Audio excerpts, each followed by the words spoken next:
বলেছিল যে আমি একদিন আমার 6টি ফুল আর লক্ষ লক্ষ প্রজাপতিতে ছেড়ে চলে যাব।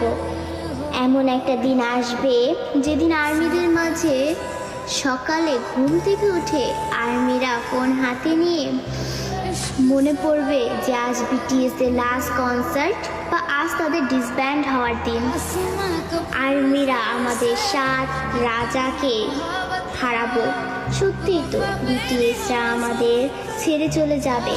এমন একটা দিন আসবে যেদিন আমাদের ওর উপরে প্রেরণামূলক কথা বলার জন্য বা আত্মবিশ্বাসী গড়ে তোলার জন্য আলেম থাকবে না, নিজের প্রশংসা নিজে করানোর জন্য জিন থাকবে না, আমাদের স্যাড কিং ফুকা থাকবে না, একটা মুচকি হাসি দিয়ে সকলকে হাসানোর জন্য যেই হোক থাকবে না, ক্যামেরার সামনে আর্মিদের সাথে ফ্লাইট করার জন্য জিমিন থাকবে না।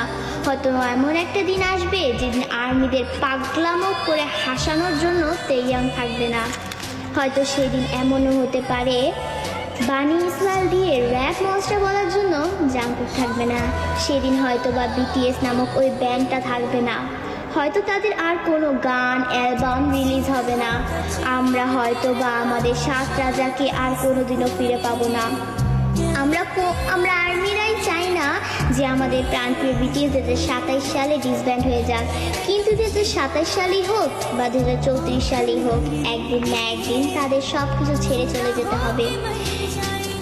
ডোরেমনও তো রোবট হয়েও সারা জীবন নোবিতার কাছে থাকতে পারেনি, তবে বিটিএস মেম্বারও তো মানুষ, তারা কিভাবে পারবে আমাদের সাথে সারা জীবন থাকতে? তবে তারপরও আমি বলবো আমাদের প্রিয় বিটিএস কোনোদিনই ডিসব্যান্ড হবে না। তারা আমাদের হৃদয়ের মাঝে চিরকাল থাকবে। দিন শেষে একবার আমাদের রিয়েল আর্মিদের মনে পড়বে আমাদের 7 রাজার কথা, তাদের সেই পাগলামোর কথা, তাদের সেই অনুপ্রেরণামূলক কথাগুলো, এবং এটাই হচ্ছে রিয়েলিটি।